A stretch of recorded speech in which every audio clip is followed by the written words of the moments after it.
Bonjour à tous. Je vous souhaite la bienvenue sur ce nouveau webinaire organisé par le département formation de la Gazette des communes. Donc la Gazette des communes, comme on peut le voir sur la slide suivante, c'est bien évidemment un magazine que vous connaissez sans doute, mais c'est aussi une offre de formation de plus de 150 programmes sur des rubriques variées comme le management, le numérique, l'administration générale, le juridique, les marchés publics ou encore l'action sociale.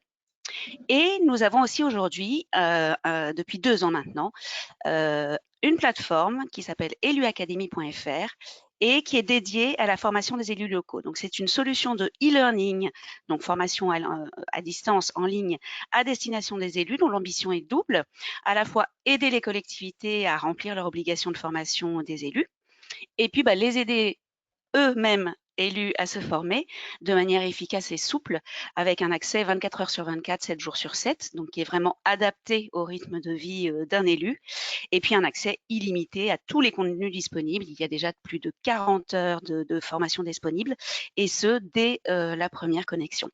Donc, n'hésitez pas à vous rendre sur eluacademy.fr. Vous aurez une petite démonstration gratuite et vous pourrez avoir l'ensemble des détails de cette plateforme. Donc, nous sommes réunis ce matin pour décrypter les impacts juridiques de la loi 3DS pour les communes. Et pour cela, nous sommes en compagnie du cabinet Adaltis, qui est un cabinet qui est spécialisé en droit public et qui est basé à la fois à Lyon, qui est sa ville d'origine, va-t-on dire, mais aussi à Paris, à Bordeaux, à Marseille, à Rennes et même en Chine, puisqu'ils sont présents à Pékin et à Shanghai notamment. Donc, nous recevons pour cela Gilles Le Châtelier, qui est avocat associé et qui est le président du cabinet Adaltis, ainsi que Simon Ray, Philippe Nug, Clémence et Benjamin Achard, qui sont tous les trois avocats chez Adaltis. Donc, n'hésitez pas tout au long de l'intervention à leur poser vos questions. Vous avez un petit point d'interrogation qui vous permet de le faire et je leur relayerai en fin de webinaire. Nous tâcherons d'y répondre. Voilà, je vais donc leur laisser la parole. Je vous souhaite un très bon webinaire à tous. Je vous dis à tout à l'heure et messieurs, c'est à vous. Merci. Bonjour à tous, merci pour cette rapide présentation. Donc, pour compléter le propos introductif, donc j'interviendrai, donc Simon Ray, associé au sein du cabinet Adaltis, en charge du pôle droit des collectivités, avec également Gilles Le Châtelier, avocat associé expert en droit des collectivités et contrats publics. Également Philippe Nug, avocat associé au sein du cabinet, expert sur l'ensemble des problématiques en droit de l'immobilier. Xavier Emmons, également avocat associé, expert des problématiques urbanisme, aménagement, et Benjamin Achard qui intervient avec moi au sein du pôle droit des collectivités notamment. Donc aujourd'hui, pour vous parler de cette loi 3DS qui, eu égard à ces 271 articles, ne constitue pas une grande loi dans le contenu des mesures qu'elle contient, mais à notre sens, en raison de la multitude des modifications techniques qu'elle apporte et sur des thématiques de manière très variée. Et donc, cette loi technique, et c'est pour ça qu'aujourd'hui, on vous propose un angle d'attaque un petit peu particulier, c'est se limiter seulement sur les dispositions qui concernent les communes et leurs groupements, puisque en 1 heure de temps, il n'est pas possible d'envisager de manière très précise l'ensemble des dispositions. Donc, nous allons, au risque de décevoir certains, nous n'aborderons pas certaines thématiques, notamment celles qui concernent les mesures spécifiques pour les départements, les régions, de même les problématiques de déconcentration qui constituent également un volet important de la loi, et les mesures particulières, notamment qui concernent la métropole de Lyon ou la métropole d'Aix-Marseille de manière très particulière. Voilà, nous n'aborderons pas ces sujets-là, de même que les dispositions particulières en Outre-mer, afin de se concentrer et d'exposer les principales mesures, modifications de cette loi qui, comme vous le verrez, mais peut-être vous l'avez déjà commencé à l'aborder, sont assez techniques. Donc, on vous propose d'envisager ces différents items aujourd'hui. Un premier item sur la différenciation, puis on envisagera les mesures impactant l'intercommunalité dans différents aspects, vous le verrez. Les mesures en matière de voirie et de chemins ruraux, puisque ça constitue un bloc important de la loi 3DS. Également les mesures impactant le fonctionnement des communes et de leurs groupements, les mesures en faveur de la transparence de l'action publique, en matière d'environnement, en matière d'urbanisme et d'aménagement et en matière d'habitat. Le tout de manière assez condensée, rapide, pour vous donner un petit panel de ces mesures, mais nous serons bien évidemment à vos dispositions pour répondre à vos questions, voire préciser certains sujets ultérieurement. Donc tout d'abord la différenciation, je vais laisser Gilles vous en parler sur cette problématique. Merci Simon, bonjour à tous. Donc effectivement, le thème de la différenciation est un thème qui paraissait a priori important dans la loi puisque le terme de différenciation figure même dans l'intitulé de la loi du 21 février 2022. Cette loi, elle fait suite je dirais, à un échec et à un texte. Un échec, c'est, vous le savez bien, la tentative de révision constitutionnelle, le projet de révision constitutionnelle qui visait à inscrire dans la Constitution la différenciation dans le cadre des collectivités territoriales, avec très clairement l'objectif qui était affiché alors par le gouvernement, la possibilité d'inscrire dans la Constitution une dérogation au principe d'égalité et donc la possibilité de traiter différemment, aussi bien en termes de compétences que sur le fond du droit, les collectivités territoriales appartenant à une même strate. La loi du 21 février 2022 est un des fruits de l'échec de la révision constitutionnelle, de la même manière que la loi organique du 19 avril 2021 qui, je ne reviens pas sur le détail de ces dispositions, a allégé et modifié les procédures d'expérimentation. Alors, certes, le terme différenciation apparaît dans le titre de la loi. Cela étant, le bilan, je dirais, effectif des dispositions portant sur la différenciation est quand même assez maigre, même si Simon y reviendra, il existe un certain nombre de dispositifs, notamment en matière de coopération intercommunale, qui permettent d'introduire davantage de différenciation.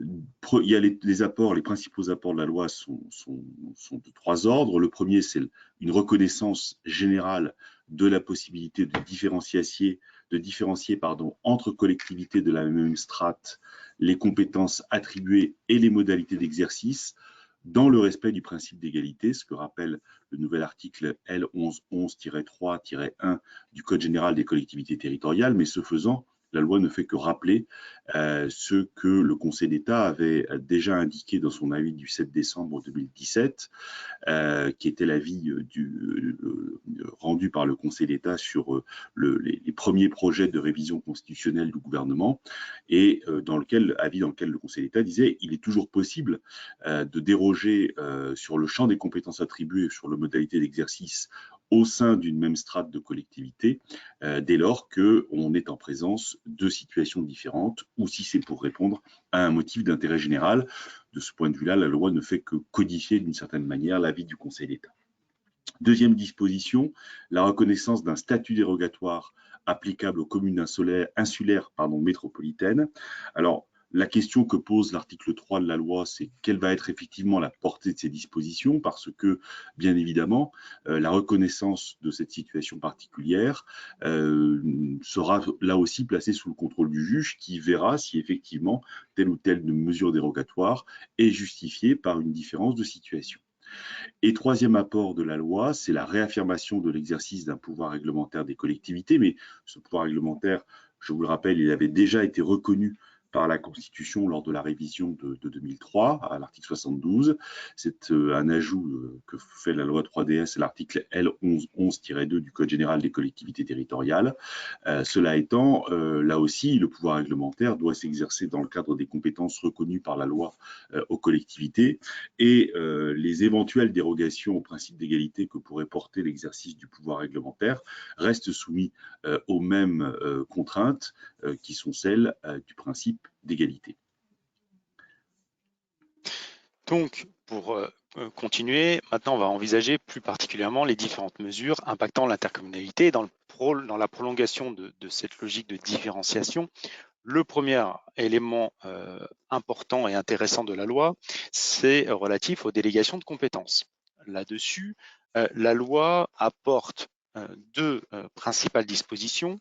La première, elle complète le dispositif qui avait été prévu par la loi Engagement et Proximité, qui permettait la possibilité de déléguer tout ou partie de compétences des communes au bénéfice de départements ou de régions ou de PCI à fiscalité propre, donc entre collectivités de strates différentes, de tout ou partie des compétences. Et la loi 3DS apporte une précision pour indiquer que cela concerne également pour la réalisation ou la gestion de projets structurants. Donc, si on regarde l'intention du législateur, cette précision, qui à notre sens peut s'avérer superfétatoire, mais a le mérite d'exister, pourrait par exemple permettre, pour la réalisation d'un complexe collège-lycée, par exemple, le département puisse déléguer à la région, ou inversement, ses attributions pour réaliser un tel projet dit structurant, mais qui constituerait une partie de sa compétence. On est avec cette première précision plutôt sémantique sur la possibilité de déléguer cette partie de compétences. Le deuxième volet qui est plus intéressant sur ces délégations de compétences, c'est la possibilité, et là c'est vraiment une nouveauté, pour permettre à un EPCI à fiscalité propre, c'est-à-dire communauté de communes, communauté d'agglomération, communauté urbaine ou métropole, qui pourrait déléguer à un département ou à une région l'exercice d'une de ses compétences statutaires. Donc, ici, comme le dispositif de délégation de compétences, comme je l'évoquais initialement, ne permettait que d'une délégation de collectivité territoriale vers un EPCI à fiscalité propre. Ici, la loi permet la situation inverse d'un EPCI à fiscalité propre au bénéfice d'un département ou d'une région. Les communes ne sont pas visées toutefois, mais cela impliquerait la réunion de deux conditions.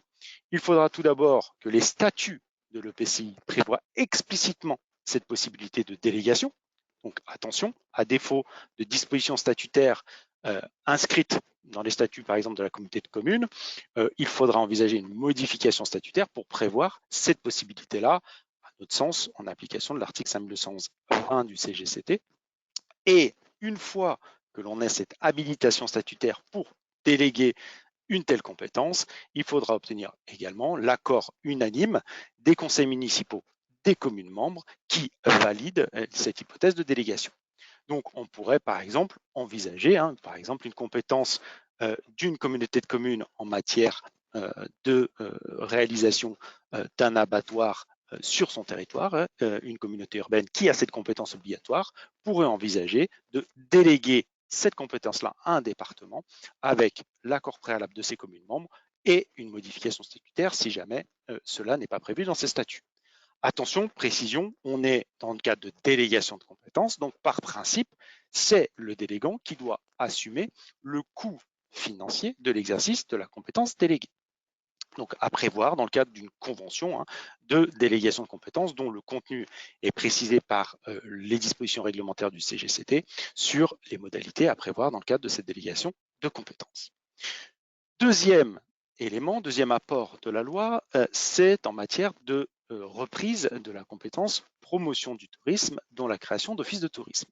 Comme vous le savez, on a eu un feuilleton sur cette transfert et éventuelle reprise de cette compétence, puisque la loi engagement et proximité avait notamment permis la reprise de cette compétence au sein des communautés de communes pour les stations classées de tourisme par simple délibération, mais également pour les communes touristiques au sein qui adhéraient à ces communautés de communes, selon une procédure particulière, avec un accord du conseil communautaire et l'accord des communes membres à la majorité qualifiée requise pour la création. Condition, majorité classique en termes d'intercommunalité, c'est 2/3 des conseils municipaux qui représentent la moitié de la population, ou la règle inverse avec la population de la commune la plus peuplée si elle représente plus du quart de la population. Désolé pour cette petite précision particulière, mais c'est les conditions de majorité spécifiques. Et également, au sein des communautés d'agglomération, les seules communes stations classées de tourisme pouvaient reprendre par délibération cette compétence. Donc, à l'issue de la loi engagement et proximité, une telle reprise de compétences n'était pas possible au sein des communautés urbaines et des métropoles, et également n'était pas possible pour les communes touristiques membres d'une communauté d'agglomération. Et c'est cette souplesse supplémentaire que la loi 3DS introduit en prévoyant désormais la possibilité au sein des communautés urbaines et des métropoles pour les communes stations classées de tourisme. Attention, les communes touristiques ne sont pas concernées, c'est seulement les communes stations classées de tourisme qui pourraient prétendre à la reprise de cette compétence, et au sein des communautés d'agglomération pour les communes touristiques là, qui pourraient bénéficier de la reprise de cette compétence. Dans les deux cas, on devra mettre en œuvre une procédure particulière qui impliquera l'accord du conseil communautaire plus l'accord des communes membres de la communauté, selon la majorité qualifiée requise pour la création. Je vous épargnerai les conditions particulières en la matière. Donc, possibilité de reprendre la compétence promotion du tourisme pour un certain nombre de collectivités, de communes, selon, attention, bien distinguer le type d'intercommunalité de PCI à fiscalité propre auquel vous adhérez. Également, la loi a prévu la possibilité d'un partage de compétences pour la compétence voirie pour les communautés urbaines et les métropoles, puisque jusqu'à la loi 3DS, la compétence voirie était bien une compétence intégrale des communautés urbaines et des métropoles. Toutefois, la loi a prévu cette possibilité d'envisager un partage de l'exercice de la compétence voirie entre la communauté urbaine et les métropoles en procédant en deux temps. Premier temps, il faut décider de ce principe de partage de compétences, c'est-à-dire de décider que l'exercice de la compétence voirie sera assorti de la définition d'un intérêt communautaire. Et pour cela, il faudra obtenir un accord concordant tant de l'organe délibérant de la communauté urbaine ou de la métropole et de la majorité qualifiée des communes membres, selon le mécanisme, 2/3 des conseils municipaux qui représentent la moitié de la population ou la règle inverse, le tout dans un délai d'un an à compter de la promulgation de la loi 3DS, c'est-à-dire à compter du 22 février 2022 ou dans un délai d'un an suite à la création d'une communauté urbaine ou d'une métropole. Ça, c'est le premier temps pour dire, non, la compétence voirie ne sera plus pleine et entière pour la communauté urbaine, on va instaurer un partage de compétences. Mais attention, il faudra ensuite un deuxième temps, puisqu'il faudra définir quel est le partage de compétences. Donc définir cette notion d'intérêt communautaire, et là, selon les règles classiques, une délibération de l'organe délibérant de la communauté urbaine ou de la métropole à la majorité des 2/3 des suffrages exprimés. Étant précisé que le législateur a prévu que les voies publiques supportant la circulation d'un service de transport collectif en site propre et les trottoirs adjacents à ces voies seront nécessairement d'intérêt communautaire et également, autre précision et attention, ce partage de compétences ne sont pas concernés, à notre sens, la signalisation et les parcs et les aires de stationnement. Ils ne concernent, à notre sens, si on fait une lecture stricte de la loi, que la seule compétence voirie. Deuxième précision, la loi a également permis la possibilité pour les communautés urbaines et les métropoles de déléguer une partie de la compétence relative à l'entretien de la voirie à ces communes membres. Comme je vous le disais, sur la délégation de compétences, normalement, c'est toujours dans le système des communes vers l'EPCI à fiscalité propre. Ici, la loi prévoit pour l'entretien de la voirie un système de délégation conventionnelle de compétences de la communauté urbaine ou de la métropole au bénéfice de leurs communes membres. Attention, délégation de compétences implique également prise en charge financière par la communauté urbaine ou la métropole. Enfin, la loi a également prévu un partage de compétences en matière de cimetières et de sites cinéraires pour les communautés urbaines. C'était une compétence avant la loi 3DS pleine et entière des communautés urbaines. Désormais, c'est une compétence partagée. Il faudra bien évidemment que les communautés urbaines qui envisagent de partager cette compétence, de définir l'intérêt communautaire qui fixe la ligne de partage entre ce qu'exercera la communauté urbaine et ce qui sera laissé aux communes. En matière de mobilité, la loi 3DS a également apporté quelques petites précisions. Première précision, elle a expressément prévu la possibilité pour les pôles métropolitains de bénéficier du transfert de la compétence d'autorité organisatrice de la mobilité. Puisque avant la loi 3DS, les pôles métropolitains n'étaient pas visés parmi la liste des autorités organisatrices de la mobilité des entités qui pouvaient exercer cette compétence. La loi remédie, je pense, à cet oubli du législateur et prévoit expressément que les pôles métropolitains qui ont dans leurs compétences propres nécessairement une vocation en termes de mobilité, que ces pôles puissent bénéficier du transfert de cette compétence AOM.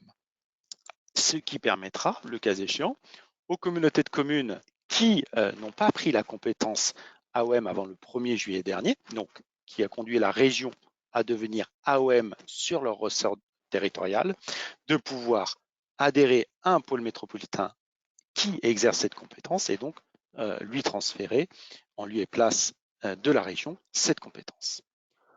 Également, la loi 3DS a étendu les possibilités, les hypothèses dans lesquelles les communautés de communes peuvent récupérer leurs compétences AOM de la région.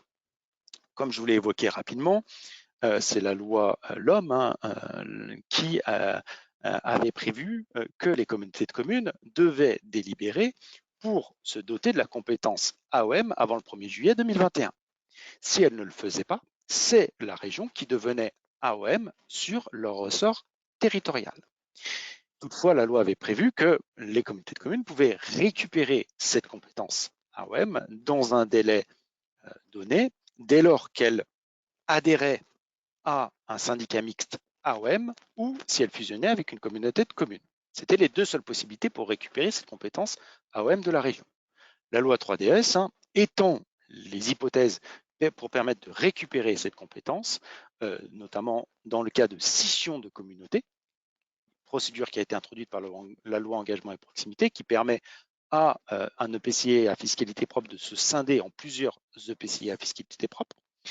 Également en cas de transformation, par exemple, d'une communauté de communes en communauté d'agglomération, ou en cas d'adhésion de la communauté de communes à un pôle métropolitain exerçant cette compétence AOM. Également, la loi 3DS a apporté certaines précisions en matière d'exercice de la compétence eau et assainissement. Également, compétence qui a fait couler beaucoup d'encre et notamment où il y avait une position divergente dans le cadre des débats sur la loi 3DS, puisque le Sénat avait proposé de revenir sur ce transfert de compétences obligatoire à compter du 1er janvier 2026 pour les communautés de communes, qui, je vous le rappelle, ont pu s'opposer au transfert de cette compétence obligatoire en matérialisant une minorité de blocage.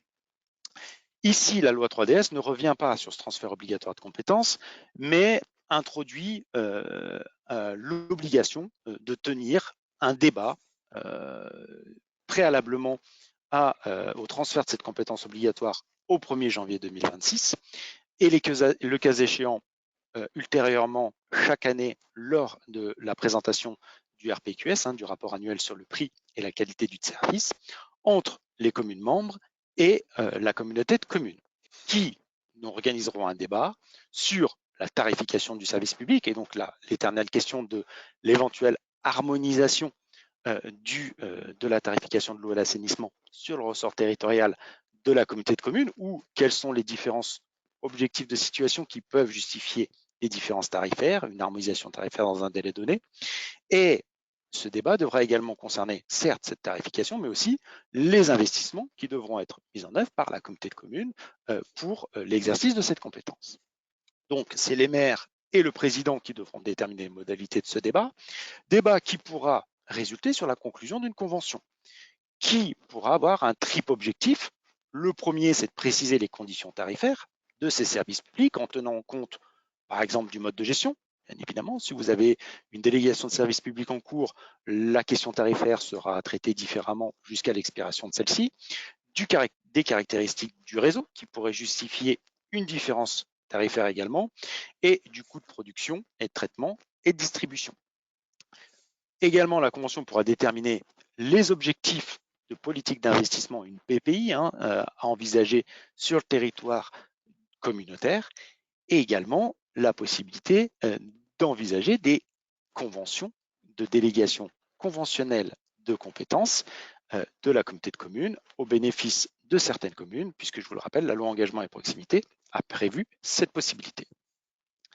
Également, la loi 3DS prévoit la possibilité de maintenir des syndicats d'eau et d'assainissement intégralement inclus dans le ressort territorial de la communauté de communes, puisque je vous le rappelle, par principe, lorsqu'un syndicat est intégralement inclus dans le ressort d'une communauté de communes, par principe, la prise de compétences concernée par la communauté de communes entraîne sa dissolution de plein droit. Sauf que la loi, ici, a prévu le maintien de ces syndicats. Attention, il faudra conclure une convention de délégation de compétences. La loi 3DS a également introduit une souplesse sur le financement des compétences au assainissement, puisque, je vous rappelle, on est sur des SPIC, des services publics industriels et commerciaux, donc par principe, on a toujours la maxime qui nous dit l'eau paye l'eau. Donc, normalement, c'est les recettes du service, la redevance d'eau potable, qui doit par principe équilibrer le service. Toutefois, la loi 3DS ici a permis de déroger à cette règle et donc a introduit 2 dérogations indépendamment du seuil démographique. Avant, on avait une dérogation pour les communes de moins de 3 000 ou les EPCI auxquels adhéraient des communes de moins de 3 000. Ici, il est prévu cette dérogation sans condition de population pour la période d'harmonisation des tarifs d'eau et d'assainissement. Donc, pendant cette période-là, le budget général de la communauté de communes pourrait venir abonder le service public d'eau et d'assainissement pour lisser, dans cette logique de lissage, ou lorsque le fonctionnement du service public implique des investissements qui ne peuvent pas être financés sans augmentation excessive des tarifs. Donc, dans ce cadre-là, on pourra avoir une subvention du budget général sur le budget annexe. Également, la loi 3DS a prévu des apports en matière de GEMAPI et je cède la parole à Benjamin sur cette problématique. Oui, donc on continue sur les compétences liées à la gestion du cycle de l'eau. Donc on commence par la GEMAPI, compétence obligatoire depuis 2018 des EPCI à fiscalité propre, qui ne subit pas en tant que telle d'évolution majeure. On va dire quant à son contenu, par contre, on a certains apports sur les modalités d'exercice. Le premier rapport, c'est sur les structures en capacité d'exercer cette compétence GEMAPI. La loi apporte une modification sur l'une des hypothèses, l'une des structures possibles pour exercer la compétence GEMAPI. La communauté de communes ou le PCI à fiscalité propre peut transférer de manière facultative sa compétence. Eh bien, la loi 3DS apporte une précision lorsque cette compétence a vocation à être transférée à un EPTB ou à un EPAGE.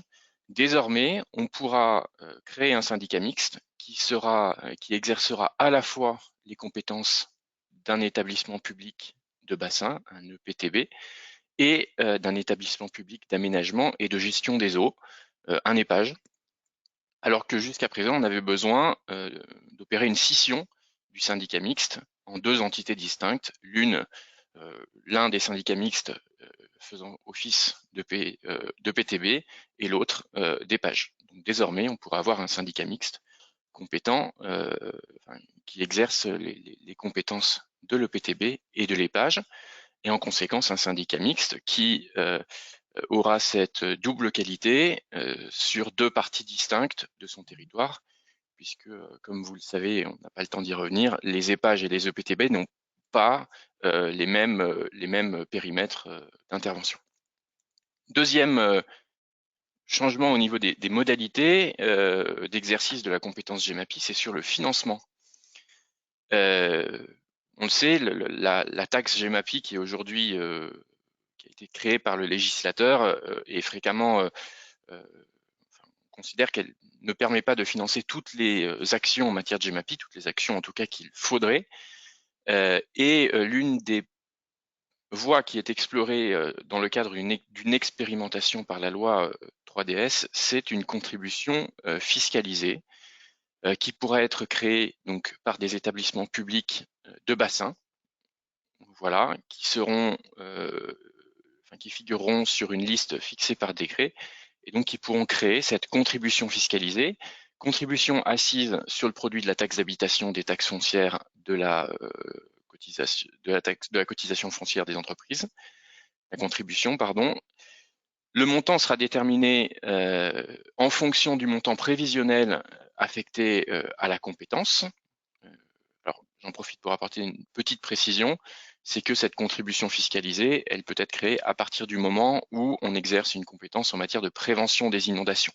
Pas besoin de la totalité de la compétence, que le PTB exerce la totalité de la compétence GEMAPI, il suffit qu'il y ait une partie de la compétence défense, prévention contre les inondations.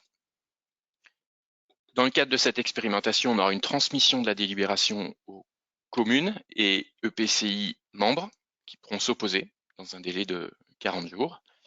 Et en conséquence, il faudra suivre cette expérimentation qui préfigure peut-être un nouvel outil de financement des compétences en matière de prévention des inondations.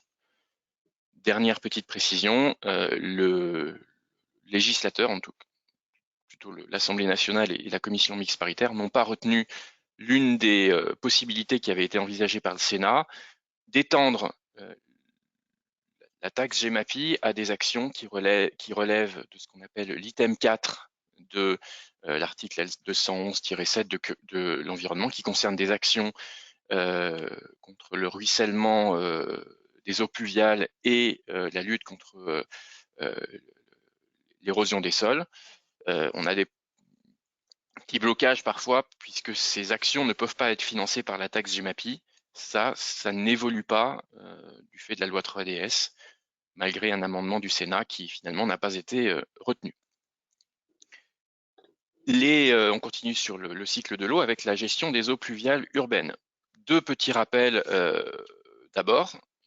Cette compétence, donc, elle est obligatoire pour les communautés urbaines, les métropoles et les communautés d'agglomération, mais elle reste facultative pour les communautés de communes, dans lesquelles, la plupart du temps, on aura un exercice par les communes membres.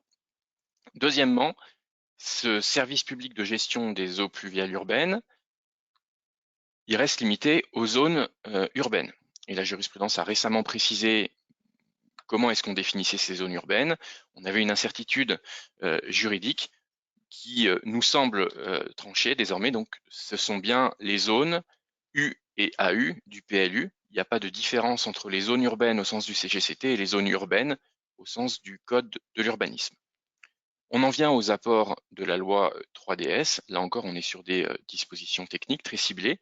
Premier apport, l'article L5211-61 du CGCT est complété pour prévoir que un EPCI à fiscalité propre peut transférer la compétence eau pluviale urbaine à des syndicats mixtes distincts sur son territoire. On peut avoir un transfert,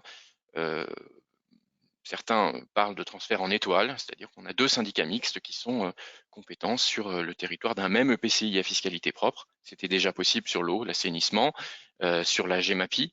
C'est désormais possible en matière d'eau pluviale, mais aussi de défense extérieure contre l'incendie. Et la loi 3DS prévoit aussi la possibilité pour le service de gestion des eaux pluviales de contrôler le raccordement des immeubles privés au réseau public de collecte des eaux pluviales. Donc, en l'occurrence, le contrôle va porter sur le respect des prescriptions sanitaires et des règlements en vigueur. On continue sur l'exercice des compétences, on quitte la gestion des compétences liées au cycle de l'eau avec une mesure qui a été relativement commentée, qui concerne l'exercice différencié ou certains disent à la carte des compétences.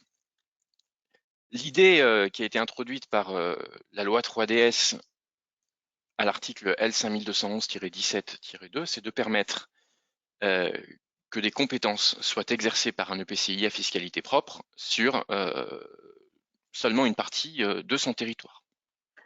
Donc c'est un dispositif qui s'inspire des syndicats à la carte, mais la comparaison, il faut se méfier de la comparaison avec les syndicats de communes à la carte parce qu'on a quand même un certain nombre de différences.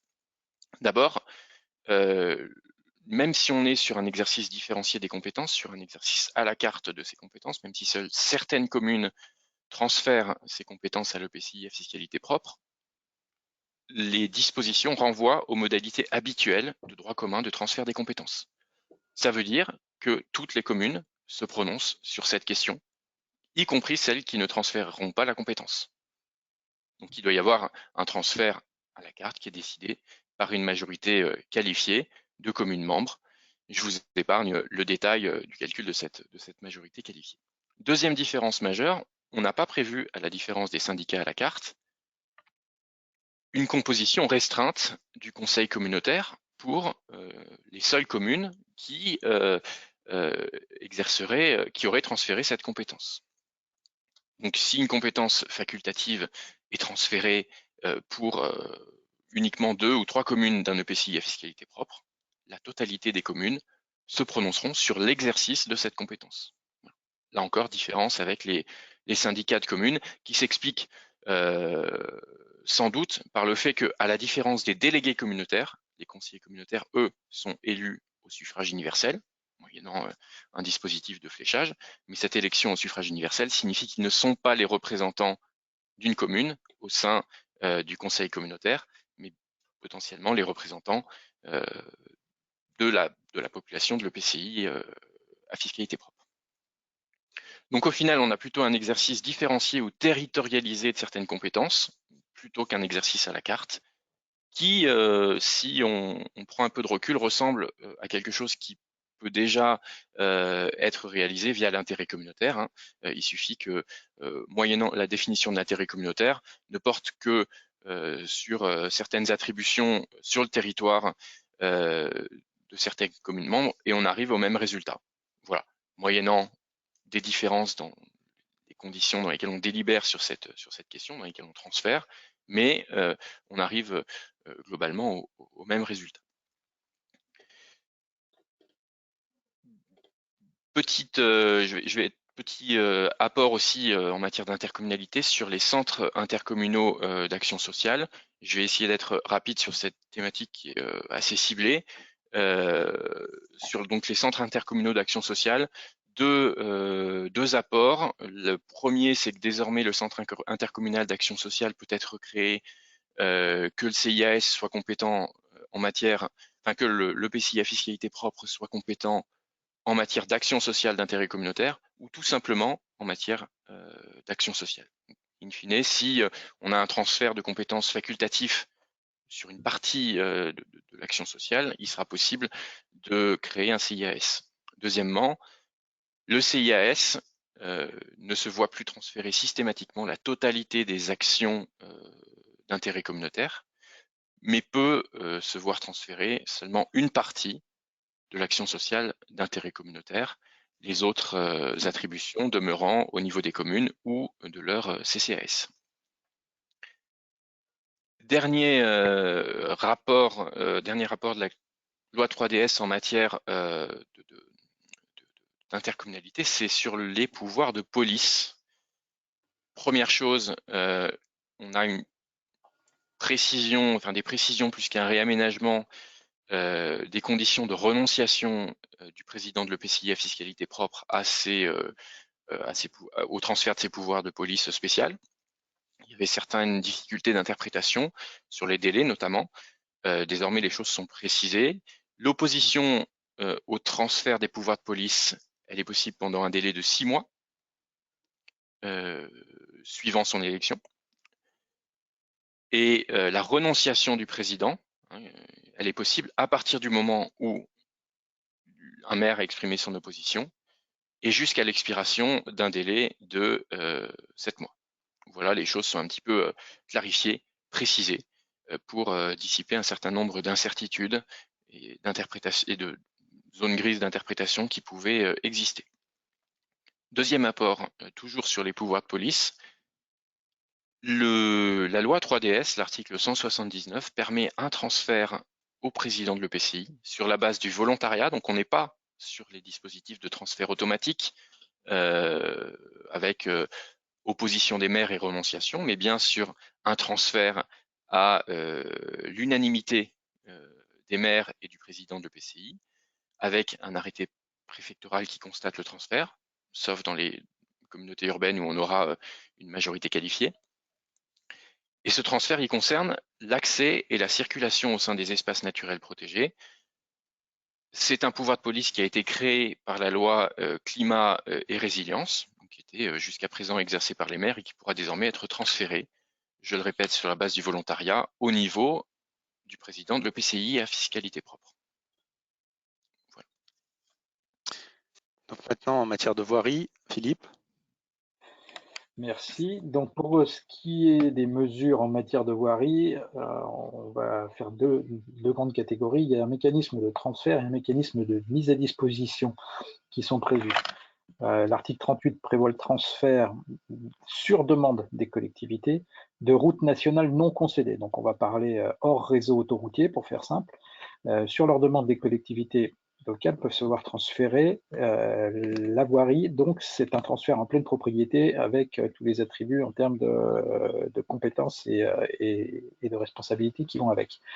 De ce qu'on sait, à l'initiative du Sénat, le transfert serait plutôt en priorité vers les départements en coordination avec les régions, mais les collectivités, les communes et les EPCI auront leur part à jouer là aussi.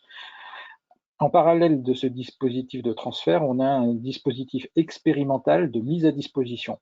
Grosso modo, c'est la même chose, mais c'est pour une durée temporaire, une mise à disposition au profit des régions seulement. Et on parle toujours du domaine routier national non concédé. Ces transferts, cessions, mises à disposition, après elles ont en commun d'être réalisées à titre gratuit, elles ne donnent lieu à aucun paiement, d'aucun droit, d'aucune indemnité, taxe ou contribution. Par contre, elles vont devoir s'accompagner du transfert des moyens aussi, qui existent aujourd'hui pour gérer ces voies. Indication qui n'est pas neutre non plus, c'est que le pouvoir de police sur ces voies est également transféré à l'exécutif de la collectivité concernée. Sauf, là encore, les autoroutes et certaines grandes routes, portions de voies qui assurent la continuité, on va dire, du réseau autoroutier. Là, le pouvoir restera dévolu au préfet. Et toujours pareil, sous réserve encore de quelques dispositions précises dans le CGCT ou dans le code de la route dont je vous fais l'économie aujourd'hui, mais qui donnent l'autorité précisément responsable. Un dispositif qui concerne aussi les voiries, mais qui est bien distinct. Si dans le transfert, à l'instant, on parlait de transférer la pleine propriété, là, on parle aussi de la possibilité du transfert de maîtrise d'ouvrage. Donc là, on est plus sur une organisation temporaire pour la réalisation de travaux en commun. C'est un dispositif qui est inscrit dans le Code de la voirie routière, toujours sur demande, un département, une région, la métropole de Lyon, une métropole, une communauté urbaine, peut se voir confier par l'État la maîtrise d'ouvrage d'une opération d'aménagement d'une voie. Toujours pareil, on parle toujours du domaine public routier national non concédé, mais la collectivité qui y trouve un intérêt peut demander à l'État d'avoir temporairement la maîtrise d'ouvrage pour réaliser des travaux sur cette voirie. Et dans la même démarche, une section complète est ajoutée au Code de la voirie routière pour permettre le transfert de maîtrise d'ouvrage d'une opération d'aménagement d'une voie entre collectivités territoriales et EPCI. Donc là, ça sera plus simple. Bien évidemment, il y a le pendant de tout ça qui est organisé dans le Code de la commande publique, puisqu'il s'agit de faire quand même soit de la maîtrise d'ouvrage unique, soit de la maîtrise d'ouvrage parfois partagée. Et lorsque les travaux sur le domaine d'une commune sont nécessaires aussi pour la conservation ou la sécurisation d'une voie, la commune pourra en confier la maîtrise d'ouvrage par convention au gestionnaire. C'est-à-dire que là, on va pouvoir aussi transférer la maîtrise d'ouvrage, pour faire simple, entre le propriétaire de la voie et le gestionnaire de la voie. Et cette maîtrise d'ouvrage est également exercée à titre gratuit.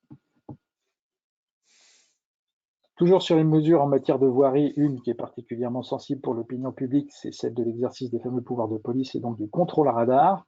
Voilà, dans le Code de la route, à l'article 139, on a une modification qui permet aux collectivités territoriales et leurs groupements gestionnaires de voirie d'installer ces fameux appareils de contrôle automatique ayant fait l'objet d'une homologation. Donc, poser des radars. Poser des radars, ça ne sera quand même pas simplement sur l'initiative et sous la seule autorité du gestionnaire de la voie. Il faudra un avis favorable du préfet du département après avoir consulté la commission départementale de sécurité routière. Il faudra le justifier par une étude d'accidentalité et tenir compte évidemment des appareils déjà éventuellement installés dans le secteur. Autre incidence, si je puis dire, financière, si la première touche à la poche des conducteurs, la deuxième touche à la poche des collectivités et des conducteurs, c'est le financement des ouvrages d'art. Dans le Code de la voirie routière, on instaure une possibilité de créer un péage pour l'utilisation d'ouvrages d'art, sans distinguer cette fois entre les ouvrages propriété des personnes publiques et exploités directement par elles et ceux qui font l'objet d'une convention de DSP. Donc un péage peut être instauré, nous dit le texte, lorsque l'utilité, les dimensions, le coût d'un ouvrage d'art appartenant à la voirie nationale, départementale ou communale, ainsi que le service rendu aux usagers le justifient. L'objectif, c'est d'assurer la couverture totale ou partielle des dépenses de toute nature liées à la construction, l'entretien et l'exploitation de l'ouvrage d'art, mais aussi, ce qui est intéressant, de sa périphérie immédiate, c'est-à-dire de ses voies d'accès ou de ses voies de dégagement. et en cas de délégation de ces missions de service public, la rémunération et l'amortissement des capitaux investis par le délégataire. Donc, on pourra tenir compte de toutes les situations. On change de nature de voie et on passe sur les chemins ruraux, où là, on a quelques évolutions des dispositions du code rural. On va tout d'abord passer par une phase de recensement possible. Le conseil municipal va pouvoir délibérer pour décider de recenser les chemins ruraux. Alors, on se souvient qu'il y a très très longtemps, à la fin des années 50, il y avait déjà eu un recensement des chemins ruraux, on va dire, global, national. C'est quoi l'intérêt de faire un recensement aujourd'hui? C'est de redéfinir la propriété de la collectivité, c'est-à-dire de suspendre le délai de prescription acquisitive. Alors, c'est un petit peu technique, mais il faut se souvenir que les chemins ruraux sont dans la propriété privée des communes. Et comme elles sont dans la propriété privée, on peut en prescrire la propriété. C'est-à-dire que quelqu'un qui se comporte comme propriétaire du chemin pendant 30 ans peut dire un jour, à la fin des 30 ans, c'est à moi. Donc, le recensement va déjà avoir pour effet de suspendre éventuellement ce délai de prescription acquisitive de 30 ans. Mais attention, il va le suspendre pas pendant très très longtemps, c'est-à-dire qu'il va être suspendu au maximum pendant 2 ans, parce que vous avez la décision, la première délib qui dit on recense, donc là on a suspension du délai de prescription, et la deuxième décision, c'est ce qui fait la liste de ce qu'on retient comme chemin rural, et là, le délai de prescription va recommencer à courir et juste pour le solde. Donc il faudra bien surveiller, mais enfin on a 2 ans en gros pour être au clair sur le dénombrement des chemins ruraux et de leurs propriétés, et les communes y verront clair. On a aussi, toujours concernant les chemins ruraux, ce qu'on appelle une présomption d'affectation renforcée. Le code rural prévoyait déjà que l'affectation à l'usage du public est présumée, notamment quand le chemin est utilisé comme voie de passage ou quand la collectivité accomplit des actes réitérés, nous dit-on, de surveillance ou de voirie de l'autorité municipale. Il y a un petit alinéa qui est rajouté dans l'article L161-2 qui dit qu'il sera impossible de remettre en cause par une simple décision administrative l'affectation à l'usage du public d'un chemin rural utilisé comme voie de passage. C'est-à-dire que si c'est effectif, si ce chemin rural est bien emprunté comme voie de passage, on ne pourra pas simplement le disqualifier par décision administrative. Il faudra utiliser d'autres procédures. Et enfin, une nouveauté aussi assez inédite, une possibilité d'échange. Il y a un nouvel article L161-10-2 dans le code rural qui permet d'échanger des parcelles, donc des parcelles du domaine privé de la commune, pour modifier le tracé ou l'emprise du chemin. Les conditions, elles sont celles qui sont prévues dans le code général de la propriété des personnes publiques et le code général des collectivités territoriales. Donc, il nous faudra rien que 3 codes pour arriver à faire un échange. Mais l'intérêt, c'est de pouvoir modifier le tracé des chemins ruraux et donc à la marge aussi remodeler les propriétés privées riveraines. Les seules précautions que les collectivités devront prendre, c'est de bien maintenir l'utilité du chemin rural, et on pourra à cette occasion aller loin dans le détail puisqu'on pourra préciser les qualités, les mensurations et l'impact, essayer de limiter l'impact environnemental de la modification de l'assiette du chemin. Voilà.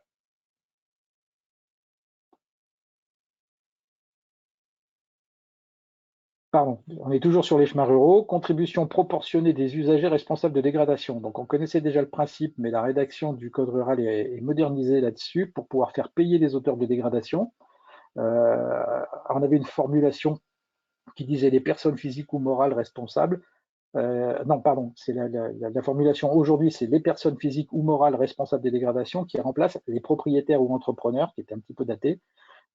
Deuxième règle à retenir, on sait que les contributions qu'on va pouvoir demander seront proportionnées à la dégradation causée.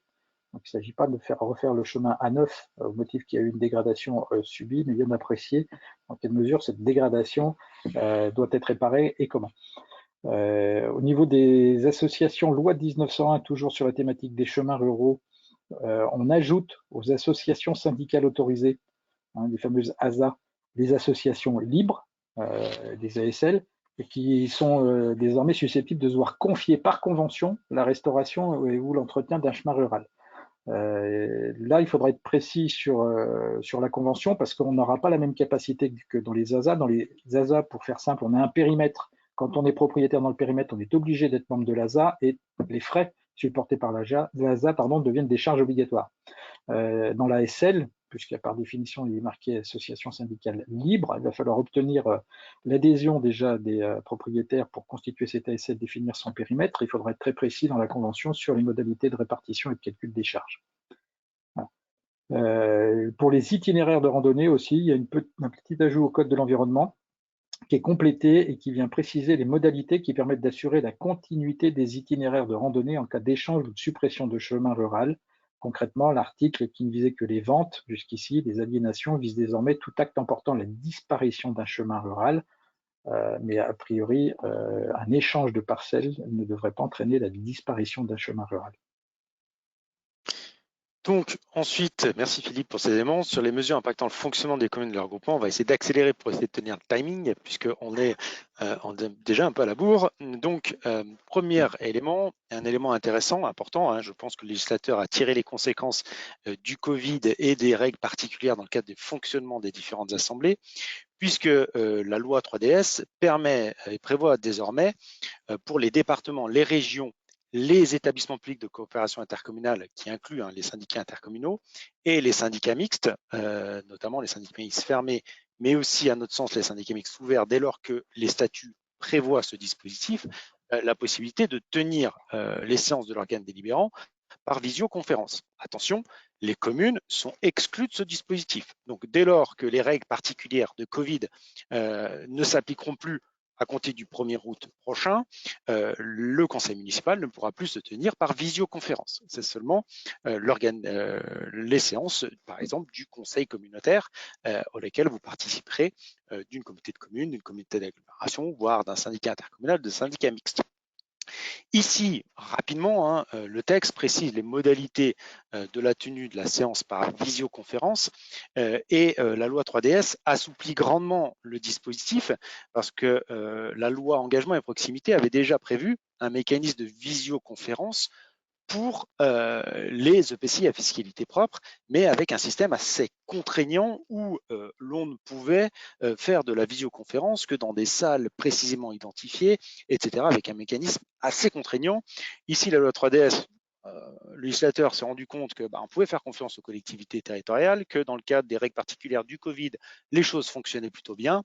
Donc, il est venu assouplir grandement les modalités de tenue de ces séances de l'organe délibérant en visioconférence. Donc, sur notre propos, pour concerner les EPCI, l'organe délibérant des EPCI en visioconférence. Donc, le président pourra décider de la réunion de l'organe délibérant en visioconférence. Il devra, dans ce cadre-là, bien le préciser dans la convocation des conseillers communautaires. Le quorum sera apprécié à l'ouverture de la séance et selon la présence des membres dans chacun des lieux affectés par la visioconférence. Attention, visioconférence ne sera possible que si on a un scrutin public. Dès lors qu'on est sur une modalité de scrutin secret, on devra nécessairement reporter le point concerné à une séance ultérieure, puisqu'on ne pourra pas à aucun moment avoir un scrutin secret dans le cadre de la visioconférence. De même, le législateur exclut certains dispositifs, certaines décisions qui ne pourront jamais être adoptées par visioconférence. Bien évidemment, l'élection du président, des membres du bureau ou de la commission permanente pour les départements et régions, pour l'adoption du budget primitif ou encore l'élection des représentants de la collectivité au sein des organismes extérieurs et des syndicats mixtes. Également, attention, pour garantir le caractère public de la séance, il faudra bien évidemment assurer la diffusion en direct sur le site internet des débats pour garantir ce caractère public. Et le législateur prévoit que la réunion devra se tenir en présentiel à minima une fois par semestre pour quand même garantir un lien entre les différents conseillers communautaires.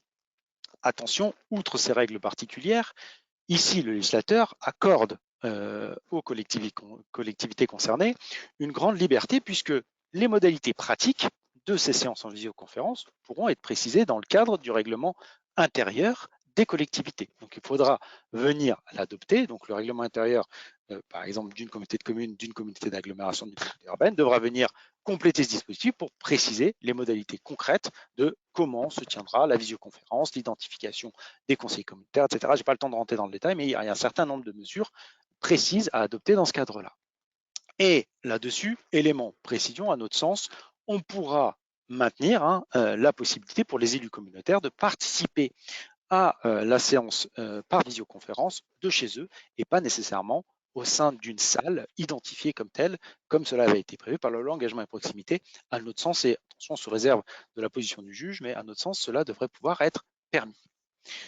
Autre apport important de la loi 3DS, c'est que sur les modalités de désignation des représentants d'une communauté de communes ou d'une commune au sein d'une structure syndicale, c'est-à-dire syndicat intercommunal, syndicat mixte, la loi est venue simplifier les choses puisque avant la loi 3DS, la désignation des représentants intervenait nécessairement au scrutin secret, le même mode d'élection du maire, scrutin uninominal majoritaire à 3 tours, nécessairement au scrutin secret. Ici, la loi 3DS permet de maintient le scrutin secret par principe, mais permet à l'organe délibérant de déroger à ce scrutin secret dès lors qu'on a une décision unanime des conseillers présents qui décident de déroger à ce scrutin secret et procèdent à un scrutin public pour la désignation.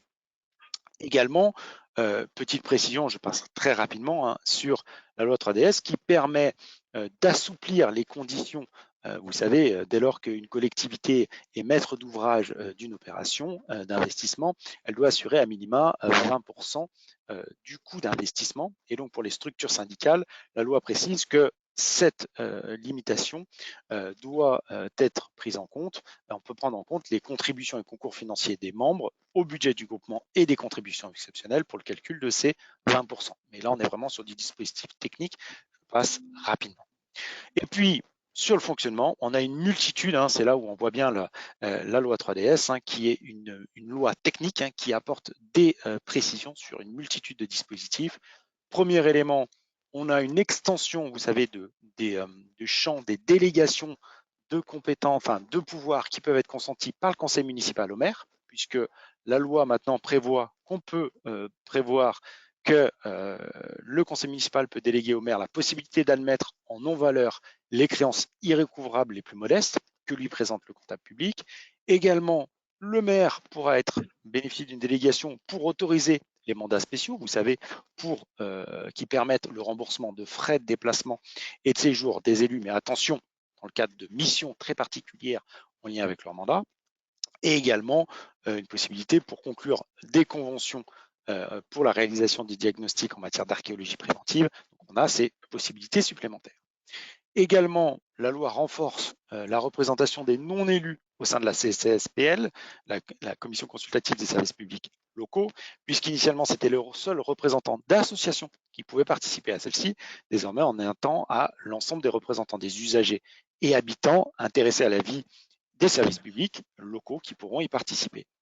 De même, attention, la possibilité de constituer une mission d'évaluation d'information lorsque un sixième des membres de l'organe délibérant le demande. Avant, cette disposition ne s'appliquait qu'aux EPCI et aux communes de plus de 50 000 habitants. On a abaissé le seuil aux communes et EPCI de plus de 20 000 habitants. De même, en matière de services communs, je pense que le législateur a corrigé une problématique sémantique, puisque désormais, il est prévu que les services communs, dès lors qu'ils sont mis à disposition des maires des communes ou du président de l'intercommunalité, ils sont placés sous l'autorité fonctionnelle de chacune des entités. Enfin, la loi prévoit élargi le droit de pétition locale. Je ne rentrerai pas dans le détail, vous aurez ces éléments, puisqu'on assouplit, l'idée c'est d'assouplir le droit de pétition locale pour permettre de faciliter d'y recourir en abaissant le seuil des électeurs nécessaires pour l'initier, en étendant le champ d'application également et en permettant aux électeurs de participer à une telle pétition locale une fois par trimestre et non plus une fois par an. Autre élément important, c'est en matière de mesures en faveur sur la transparence de l'action publique. Ici, on a un certain nombre de dispositifs. Il y a un dispositif qui nous paraît particulièrement intéressant, c'est sur l'évolution en matière de prise illégale d'intérêt, puisque là-dessus, cette infraction pénale est l'infraction la plus dangereuse pour les élus. Pourquoi? Parce que parfois, d'expérience, on se rendait compte que les élus étaient pouvaient avoir un risque de condamnation alors qu'ils pensaient ne pas mal faire. Et donc, puisque initialement, la définition de prise illégale d'intérêt était engagée dès lors que l'on avait le fait de prendre, de recevoir, de conserver directement ou indirectement un intérêt quelconque dans une entreprise, dans une opération dont l'auteur a au moment de l'acte en tout ou partie la charge d'assurer la surveillance, l'administration, la liquidation, le paiement. Et donc cet intérêt quelconque conduisait la jurisprudence à avoir une expertise et une interprétation assez large de quelle pouvait être la situation de conflit dans le cadre de l'élu pouvait être en situation de conflit d'intérêt. Et c'est pour ça que la chambre criminelle, la Cour de cassation, dans un arrêt bien connu ville de Bagneux, avait considéré qu'un élu qui représentait sa commune au sein d'une association, donc participait en tant que représentant de la commune au sein de cette association et qui était président de cette association, pouvait être en situation de prise illégale d'intérêt dès lors qu'il participait à la délibération du conseil municipal qui se prononçait sur ses liens avec l'association concernée. Donc il y avait un risque réel de qualification de prise illégale d'intérêt, notamment dans ce cadre-là, et on avait un risque pour considérer qu'on pourrait avoir ce même risque dès lors d'un représentant d'une commune participait au sein d'un syndicat mixte ou d'une autre entité publique. Donc, on pouvait avoir ce risque-là. D'où des voix qui se sont élevées pour faire évoluer la réglementation. Et on a eu deux évolutions consécutives. La première, dans le cadre de la loi du 22 décembre 2021 pour la confiance dans l'institution judiciaire, qui a substitué au terme intérêt quelconque la notion d'intérêt de nature à compromettre son impartialité, son indépendance ou son objectivité. À notre sens, c'est plus une modification sémantique qu'elle puisse avoir un réel impact sur le contenu. C'est surtout la loi 3DS qui est venue intégrer un nouvel article, c'est l'article L1111-6 du CGCT, qui sort du champ d'application du délit de prise illégale d'intérêt, mais également de la notion d'élu intéressé, vous savez, qui peut avoir un impact sur la légalité de la délibération, et sur la notion de conflit d'intérêt, certains élus qui se situent dans certaines situations. La loi prévoit tout d'abord une exonération totale de ce risque et qui est plutôt bienvenue, même si on avait la Haute Autorité pour la transparence et la vie publique qui avait déjà initié ce positionnement, mais c'est mieux lorsque la loi le dit, qu'on a une exonération totale pour les élus qui représentent une collectivité territoriale ou son groupement au sein des organes décisionnels d'un autre groupement de collectivités territoriales. Donc, lorsque, par exemple, syndicat mixte ou EPCI, donc dès lors au sens groupement de collectivités territoriales, au sens de l'article 5111-1 du CGCT. Donc, autrement dit, dès lors que le représentant d'une communauté de communes siège au sein d'un syndicat mixte, dès lors que la communauté de communes se prononce sur un lien avec ce syndicat mixte, l'élu concerné ne sera pas en situation de prise illégale d'intérêt, donc il pourra tout à fait participer aux délibérations. De même, cette même règle d'exonération totale s'applique pour le représentant de la collectivité au sein d'un CCAS, d'un CIAS ou d'une caisse des écoles. Donc, c'est plutôt bienvenu sur cette exonération totale. Mais la loi prévoit également une exonération partielle pour les représentants d'une collectivité territoriale ou d'un groupement pour participer en application de la loi, attention, cette formulation est importante, aux organes décisionnels d'un organisme extérieur qui peut être personne morale de droit public ou personne morale de droit privé. Attention, à notre sens, cette exonération partielle ne semble pas pouvoir bénéficier pour les élus siégeant au sein d'associations loi 1901, puisque la commune ne siège pas en application de la loi au sein d'une telle association. Donc, à notre sens, il serait difficile de bénéficier de cette exonération partielle. Néanmoins, on a une exonération partielle qui s'applique expressément pour les représentants des collectivités au sein des conseils d'administration ou conseils de surveillance d'une société d'économie mixte locale ou d'une société publique locale. Là, la loi le prévoit expressément, l'application de cette exonération partielle.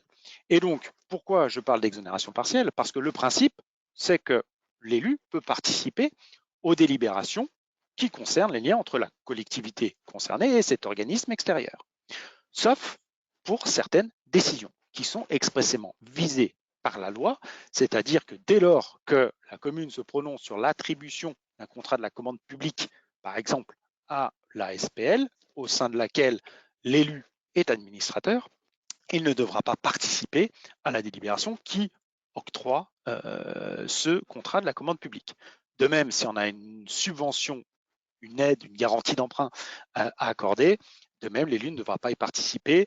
De même pour la participation à la CAO, à la commission DSP, etc., ou des décisions qui concernent par exemple la rémunération des élus. Donc dans cette décision, dans ces situations, attention, L'élu ne doit participer à aucune étape du processus décisionnel qui conduit à l'adoption de la décision. C'est très important puisque là-dessus, le législateur, la jurisprudence, a une position assez stricte.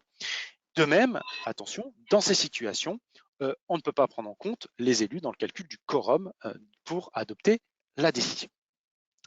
Autre mesure, Gilles, je te laisse la parole.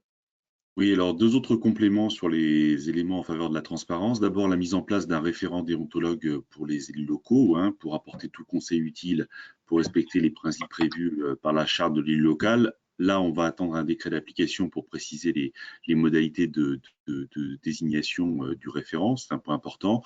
Deuxième point, je n'entre pas dans le détail, c'est le renforcement des règles de transparence applicables aux entreprises publiques locales, notamment le renforcement des modalités de contrôle des EPL et de leurs filiales. C'est un des apports importants de la loi 3DS.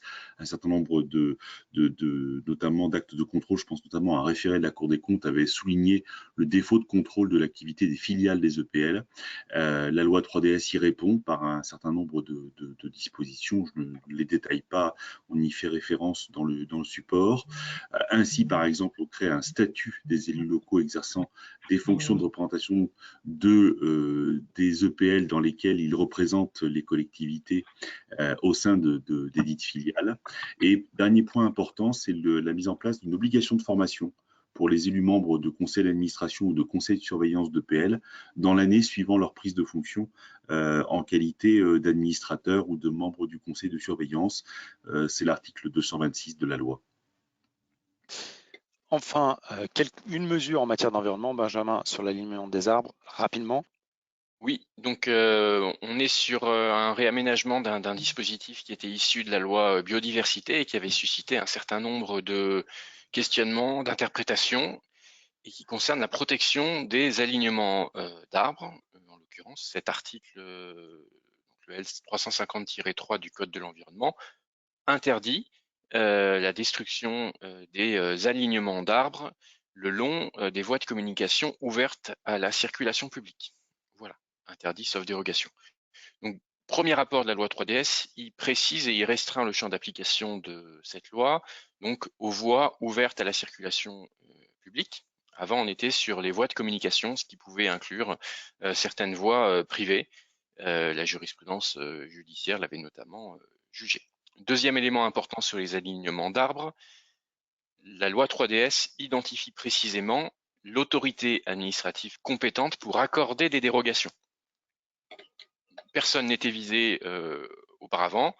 Une jurisprudence avait même considéré que c'était le maire lorsqu'il était saisi d'une demande d'autorisation d'urbanisme impliquant de détruire des alignements d'arbres. La loi 3DS confère une compétence clairement au préfet avec un maire qui reste associé puisqu'il est consulté, mais ce n'est plus lui qui est décisionnaire. Et troisième apport, les cas de dérogation sont précisés. Donc il va falloir une déclaration préalable lorsqu'on est sur des motifs de sécurité ou des motifs sanitaires. Je passe rapidement. Et deuxièmement, on aura en revanche une autorisation et non pas une déclaration lorsque la dérogation est liée à des travaux, ouvrages ou aménagements impliquant la destruction d'un alignement d'arbres. Et enfin, une obligation de compensation est prévue et un engagement du demandeur à mettre en œuvre des mesures de compensation. Voilà. En matière d'urbanisme, Xavier? Oui, alors rapidement en matière d'urbanisme et d'aménagement, on a sélectionné les points suivants qui ne sont pas exhaustifs, comme l'a dit au début Simon. Alors, premièrement, cela concerne l'objectif ZAN. Vous savez que la loi climat et résilience a instauré un objectif d'absence d'artificialisation nette à terme en 2050, avec un objectif intermédiaire, je ne reviens pas dessus. Et cela se traduit dans les documents d'urbanisme par une réduction progressive des surfaces qui sont artificialisées. Dans ce dispositif, ce sont les régions qui sont en première ligne pour la concrétisation de cet objectif, avec les documents qu'elles portent, le schéma régional d'aménagement de développement durable et d'égalité des territoires, le fameux SRADEC, Pour la Corse, c'est le plan d'aménagement de développement durable de la Corse. Pour l'Outre-mer, c'est le SAR, le schéma d'aménagement régional. Et pour l'Île-de-France, c'est le SDRIF, le schéma directeur de la région Île-de-France. Donc ces régions établissent donc ces documents dans lesquels il y a ces objectifs, et ces objectifs, ils n'émanent pas de rien, ils sont fixés après proposition des conférences régionales des SCOT. Donc les SCOT se réunissent, forment des conférences régionales, ça c'est un apport de la loi climat et résilience, et c'est justement ce desserrement du calendrier qui est instauré par la loi 3DS. Premièrement, les conférences régionales des SCOT, pour formuler leurs propositions, elles avaient initialement jusqu'au 22 avril 2022 pour le faire, c'est passé. Tant mieux que ça soit repoussé. Maintenant, c'est repoussé au 22 octobre 2022. Deuxième apport, on a supprimé la date limite pour réunir une première fois ces conférences régionales des SCOT, qui était initialement le 22 février. Et dernièrement, l'échéance pour intégrer dans les documents régionaux ces objectifs a été reportée de août 2023 à février 2024. Toujours en matière de planification, on s'intéresse maintenant au projet éolien. Ce qui est intéressant, c'est que la loi 3DS a donc introduit une possibilité pour les auteurs des documents d'urbanisme, les PLU, de délimiter des secteurs dans lesquels les projets éoliens pourront être soumis à conditions, à des prescriptions. Prescriptions en matière de hauteur, en matière de densité, ou d'espacement entre les différents arbres à hélice. Alors, l'instauration de ces secteurs ne peut pas se faire totalement librement. La loi 3DS instaure des critères, auxquels il faut répondre pour pouvoir instaurer ces secteurs dans lesquels il y a des prescriptions concernant les éoliennes. Il faut pouvoir justifier d'une incompatibilité du projet éolien avec le voisinage habité, ou alors avec l'usage des terrains situés à proximité, ou les espaces naturels et les paysages, ou alors justifier d'une atteinte portée à la qualité architecturale, urbaine et paysagère, ou la mise en valeur du patrimoine et l'insertion des installations dans le milieu environnant. Alors, certes, vous voyez bien, c'est quand même assez défini, il y a des critères, néanmoins il y a une certaine marge de liberté d'appréciation qui est laissée aux auteurs des PLU, ceci d'autant plus que le contrôle du juge, je le rappelle en la matière, du juge administratif, est un contrôle restreint qui donc laissera une certaine liberté d'appréciation pour les auteurs des PLU. Autre point intéressant, c'est la possibilité pour pouvoir instaurer ces secteurs d'utiliser la procédure de modification simplifiée. On peut, dans les documents actuels, les PLU actuels, instaurer ces secteurs en utilisant la modification simplifiée à condition de le faire d'ici le 22 août 2027. Donc ça, c'est un apport intéressant. Ça se voyait déjà, hein, la réglementation dans les règlements PLU des éoliennes, mais là, on bénéficie dorénavant d'une base légale solide. Autre deuxième temps intéressant concernant l'urbanisme et l'aménagement, c'est les opérations de revitalisation des territoires. Alors, vous savez que cet outil a été créé par la loi Elan en 2018. Cet outil répond à un constat, le constat de la dévitalisation croissante des villes moyennes, et pour répondre à ce constat, une arme, un outil, l'ORT, le contrat d'ORT, qui est là pour définir des actions qui impliquent la signature des communes et des EPCI. Alors, quel est l'apport de la loi 3DS par rapport à ces ORT? Premièrement, c'est le périmètre.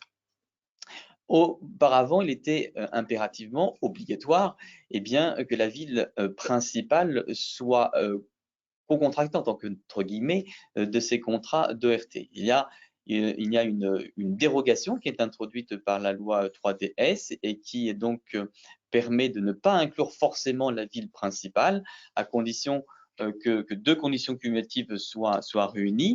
Premièrement, il doit exister une discontinuité territoriale ou alors un éloignement par rapport à la ville principale. Et deuxièmement, on doit également trouver dans cette ville-là, eh bien, des caractéristiques de centralité au sein des villes concernées qui vont conclure ce contrat ORT, c'est-à-dire eh bien, des offres en matière de fonctions urbaines exercées en matière d'équipement et de services. Là, on répond à des configurations de PCI où il y a une polycentralité, des intercommunalités polycentrées, c'est-à-dire qu'il n'y a pas forcément une ville-centre avec un centre, il y a plusieurs centres, et dans cette configuration-là, on va pouvoir eh bien, conclure plusieurs ORT. Deuxième élément intéressant, c'est que les dispositifs des ORT vont pouvoir dorénavant concerner les secteurs périphériques et non pas forcément uniquement le centre. Autre élément intéressant, c'est le régime dérogatoire aux règles d'urbanisme. Vous savez que le contrat ORT permet de bénéficier de certaines dispositions, notamment de dérogations par rapport aux règles de l'urbanisme. Et bien là, on a un dispositif propre de dérogation qui est mis en place par la loi 3DS.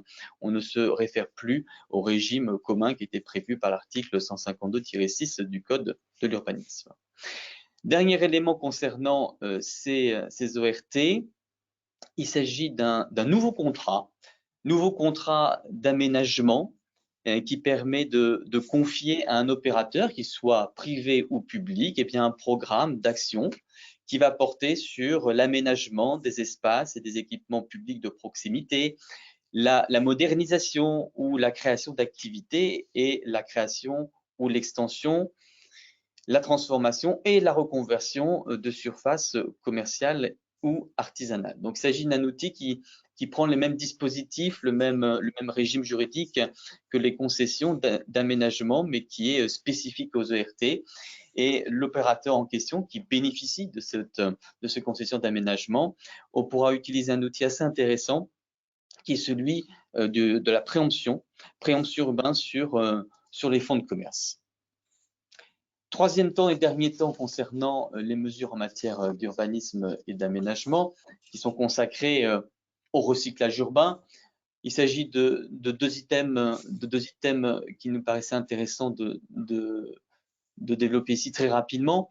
Premièrement, c'est l'assouplissement de la procédure de bien 100 mètres qui est prévue par l'article 98 de la loi 3DS, où il y a une dérogation au délai de prescription qui était de 30 ans à compter de l'ouverture de la succession. Et bien maintenant, il y a une dérogation qui est prévue à 10 ans dans certains domaines, dans certains secteurs. Ça va être le périmètre d'une grande opération d'urbanisme, le GOU, le périmètre d'une opération de revitalisation du territoire dont on vient de parler, ORT, la zone de revitalisation rurale, ZER, et le quartier prioritaire de la politique de la ville, QPV. Donc, dans ces secteurs-là, eh bien, la procédure de bien 100 mètres pourra être mise en œuvre 10 ans après l'ouverture de la succession. Il ne sera plus nécessaire d'attendre le délai de 30 ans. Ce dispositif est applicable aux successions qui sont ouvertes à compter du 1er janvier 2007 et qui n'ont pas encore été partagées. Donc, on voit une sorte d'effet rétroactif puisque ça concerne toutes les successions ouvertes depuis 2007. Deuxièmement et dernièrement, très rapidement, concernant les biens en état manifeste d'abandon, 3 apports. Premièrement, ça concerne tout le territoire de la commune dorénavant avec la loi 3DS et plus seulement l'intérieur du périmètre d'agglomération de la commune. Deuxièmement, cette procédure peut dorénavant être conduite au profit d'un EPCI, ce qui n'était pas le cas auparavant. Et troisièmement, il peut être utilisé pour créer de la réserve foncière. Ça, c'est un apport également de la loi 3DS. Et enfin, pour finir, Philippe, en matière d'habitat. Alors pour aller très vite en matière d'habitat, sur la principale information de la loi 3DS, c'est le quota SRU, ce mécanisme qui oblige à avoir 20 ou 25% selon votre situation de logements sociaux sur le territoire de la commune et qui devait disparaître d'ici à 2025 ne disparaîtra pas. Il est pérennisé. Il y aura très peu d'exceptions pour permettre de ne pas atteindre ce quota de 20 ou 25%. Soit on a une commune isolée située dans une agglomération de moins de 30 000 habitants, soit il n'y a pas de tension sur le marché. Donc ça suffit. Il faudrait montrer par exemple qu'on a du logement social déjà quasiment en excédent, donc on a des logements sociaux vides. Et enfin, exception qui va parfois être possible, mais un peu rare, c'est si plus de la moitié du territoire est concerné par des risques particuliers, par des plans de prévention des risques technologiques ou naturels, ou retrait du trait de côte, etc. Ceci dit, même sur ces territoires-là très contraints, tous les projets d'immeubles collectifs de plus de 12 logements ou de plus de 800 mètres carrés de surface vont devoir compter 25% de logements locatifs sociaux. Au titre des sanctions, il y a des toutes petites évolutions. Aujourd'hui, quand on est en état de carence, il n'y a plus de transfert automatique à l'État des droits de réservation des communes. Alors l'effet immédiat, c'est qu'il va falloir revoir dans les communes carencées toutes les conventions de réservation en cours qui flèchent l'État parce que c'est plus la loi. La majoration du prélèvement, la sanction financière sera proportionnée au nombre de logements sociaux défaillants par rapport au nombre de logements qui devraient exister. Et le préfet pourra, sur demande de la commune, renoncer à ce qu'on appelle la reprise du droit de préemption, donc il pourra autoriser la commune à préempter. Pour aller encore plus vite sur les dernières mesures en matière d'habitat, c'est la slide suivante. Sur l'insalubrité, il est prévu qu'une filiale d'Action Logement pourra intervenir pour réaliser des logements locatifs libres ou en accession dans les immeubles qui sont frappés d'un arrêté pour insalubrité. Et information plus importante encore pour les collectivités, c'est qu'on proroge le mécanisme d'encadrement des loyers. On sait que c'est une expérimentation qui avait été mise en place par la loi Elan.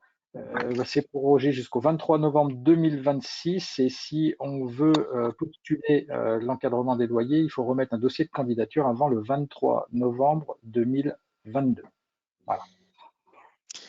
Donc voilà, excusez-nous, on a débordé un petit peu, mais ça démontre bien le contenu très riche de cette loi 3DS qui, si on peut prendre un petit peu de temps pour expliciter un peu les choses, conduit à déborder un petit peu et encore, comme vous le constaterez, on n'a abordé qu'une partie de celle-ci, mais bien évidemment, nous sommes à votre disposition pour répondre à vos éventuelles questions. Merci beaucoup. Merci au cabinet Adaltis et à ces 5 intervenants pour la précision et la richesse de cette intervention. On se rend compte que pour les collectivités, entre les différentes couches de loi, alors Elan, oui, ça a 5 ans, mais ça a toujours des impacts et ça va en avoir encore dans les différentes années. Climat et résilience, 3DS et j'en passe, qu'il est compliqué de s'y retrouver, mais voilà, vous nous avez éclairés. Alors, il y a beaucoup de questions, nous ne pourrons pas sans doute répondre à toutes d'entre elles en direct, mais je vous en pose quand même certaines. Au début, lors de la prise de parole de Gilles Le Châtelier, il a effectivement parlé de cette différenciation qui est un des 3D de la loi. Et la question est assez générale, mais cette différenciation n'est-elle pas contraire à la Constitution disant que la France est une et indivisible? Alors, la France est une et indivisible parce qu'elle respecte le principe d'égalité. C'est la Déclaration des droits de l'homme et du citoyen, l'égalité devant la loi, qui est un principe qui s'applique à tout le monde, y compris aux collectivités territoriales. Donc, dès lors que l'on traite, je dirais, différemment des situations différentes, on ne porte pas atteinte au pacte républicain qui veut que l'égalité s'applique dès lors qu'on est en présence de situations qui soient similaires ou en tout cas comparables. Ce sujet est un sujet assez complexe parce qu'en réalité, la question renvoie aussi, je dirais, ce qu'on appelle au statut à collectivité, enfin les collectivités à statut particulier, c'est-à-dire des collectivités qui disposent d'un statut reconnu par la loi, qui leur donne une organisation particulière, avec, il faut le dire jusqu'à ce jour, un contrôle du Conseil constitutionnel extrêmement léger sur le point de savoir s'il y a une véritable justification à l'existence d'un statut particulier reconnu par le législateur. Voilà. Cela étant, la seule remarque que je voudrais faire pour conclure, c'est que si on prend une approche un peu historique, il serait, je pense, déraisonnable de considérer que cette logique de différenciation serait une logique qui serait récente, Je vais prendre juste un exemple, jusqu'au début des années 90, on admettait qu'à Mayotte, une partie de la magistrature et de la fonction juridictionnelle soit gérée par des tribunaux religieux, alors même que la France est un pays laïque. Donc la différenciation, elle a toujours existé dans notre pays, elle a même parfois été beaucoup plus compliquée qu'aujourd'hui. Maintenant, la question qui est posée, elle interroge plus le constituant, et notamment sur le point de savoir si ce qui était le projet de différenciation inscrit dans la Constitution et initié par le gouvernement précédent en 2017, est-ce que la nouvelle législature reprendra ou pas ce projet? Ça, c'est un point qu'on regardera et qu'on observera tous avec beaucoup d'attention. Merci beaucoup, Maître Le Châtelier, pour cette réponse. J'ai eu deux questions au niveau des slides 14 et 15 où l'on parlait de toute la compétence eau et assainissement. Sera-t-il possible de partager entre l'EPCI et les communes le financement de la compétence eau et assainissement en distinguant les dépenses de fonctionnement et celles d'investissement? Ça, c'est le premier pan. Et la compétence eau pluviale urbaine est certes facultative pour les communautés de communes, mais au 1er janvier 2026, est-ce qu'elle sera obligatoire comme celle de l'assainissement? Alors, pour répondre très précisément à ces deux questions, je vais d'abord prendre la deuxième avant d'évoquer la première, puisque la deuxième est plutôt très simple. La compétence eau pluviale urbaine pour une communauté de communes n'est pas obligatoire ni maintenant ni en 2026. Ça reste de manière totale une compétence facultative qui peut être transférée selon les règles classiques de transfert de compétences prévues par l'article 5217 du CGCT, selon la procédure classique en la matière. Donc là-dessus, eau pluviale urbaine, ce n'est pas pour une communauté de communes une compétence obligatoire. À l'inverse, des communautés d'agglomération et autres, et en tout cas, sauf évolution du législateur, ça ne le sera pas.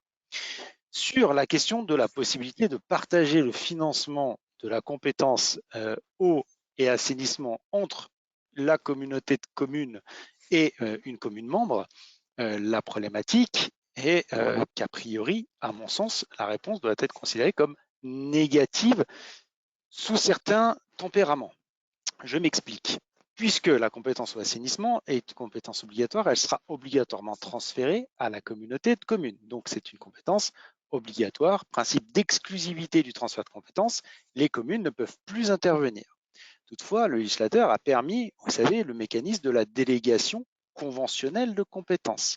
Donc, dans le cadre d'une convention de délégation conventionnelle de compétences, on peut redéléguer l'exercice de la compétence aux communes. Étant précisé, comme je le disais, délégation de compétences, c'est la communauté de communes qui doit assurer le financement. Maintenant, à quel titre une commune pourrait continuer à intervenir? À ce titre, à notre sens, elle pourrait éventuellement intervenir dans le cadre de ce qu'on appelle des fonds de concours. Des fonds de concours qui peut permettre qu'il y ait une dérogation à ce principe d'exclusivité du transfert de compétences, mais qui sont limités pour le seul investissement. On va rester générique, on a quelques dérogations en matière de fonctionnement, mais retenez le principe seulement en investissement. On pourrait contribuer, même si je n'ai plus la compétence, moi commune, je n'ai plus la compétence, je peux continuer à intervenir pour le financement d'un équipement d'investissement. Attention, la collectivité et la communauté de communes devront quand même assurer 50% du coût du financement. Donc mon fonds de concours sera limité à moins de 50%. Et par principe, on doit rester quand même sur des opérations exceptionnelles. On ne pourrait pas rentrer dans le cadre de mécanismes de financement particuliers. Donc si on veut répondre peut-être précisément, c'est une question un peu technique qui implique un peu de technicité. Par principe, non, mais on peut, vous savez, en tordant un petit peu le droit, y arriver sous certaines conditions. Et donc, pour répondre, oui, ça serait limité au seul investissement, et je pense dans le cadre de fonds de concours, mais n'hésite pas de se rapprocher vers nous pour avoir une réponse peut-être plus précise sur ces sujets-là. C'est bien noté. Alors, Maître Ray, je vais encore vous solliciter parce que sur la slide 26, vous parliez des modalités de réunion en visio. Et on a une question sur le fait si ces modalités doivent être obligatoirement indiquées dans le règlement intérieur. À mon sens, oui.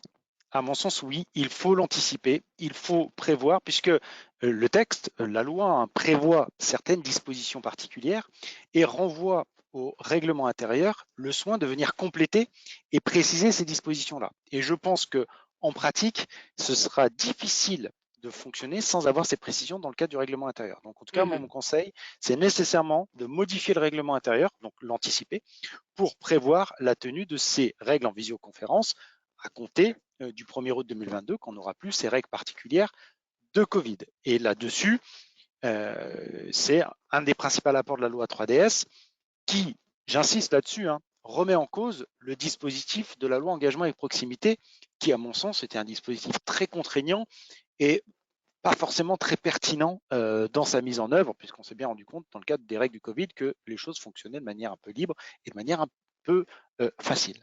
Voilà. Bien sûr. Et oui, merci. il faut modifier le règlement intérieur. Et puis allez, je vais prendre une dernière question. Une question qui a été posée lors de la dernière intervention de Maître Achard. Que faut-il entendre concrètement par voies ouvertes à la circulation publique? Est-ce que ce sont les routes départementales, les routes nationales? Est-ce que c'est autre chose? Alors on est sur un dispositif qui va devoir être précisé par la suite. Pour autant, c'est toutes les voies ouvertes à la circulation publique. Donc ça inclut toutes les voies publiques, qu'elles soient que les voies du domaine public routier, qu'elles soient nationales, départementales ou communales. Et on pourra même aller un petit peu plus loin si on se réfère aux règles d'urbanisme.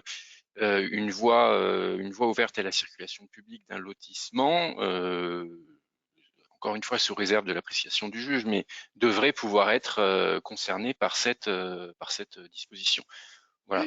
La marge d'interprétation, elle porte pas sur les voies publiques. Clairement, les voies du domaine public routier sont par définition ouvertes à la circulation publique, c'est leur affectation. L'interprétation va en revanche porter plutôt sur les voies privées. Et là, il faudra se référer à la notion de voie ouverte à la circulation publique au sens du Code de l'urbanisme pour déterminer si oui ou non on est dans ce cadre-là. Bah, écoutez, merci beaucoup. Je remercie à nouveau le cabinet Adaltis de nous avoir accompagnés sur cette thématique et d'avoir fait cette présentation très enrichissante. Je vous souhaite à tous un bon appétit. Merci de nous avoir suivis aussi nombreux et je vous donne rendez-vous pour un prochain webinaire La Gazette des Communes le mois prochain. Merci beaucoup Xavier, Philippe, Gilles, Simon, Benjamin et à très bientôt. Merci à vous. Merci à vous. Merci, au revoir. Merci, au revoir. Merci, au revoir.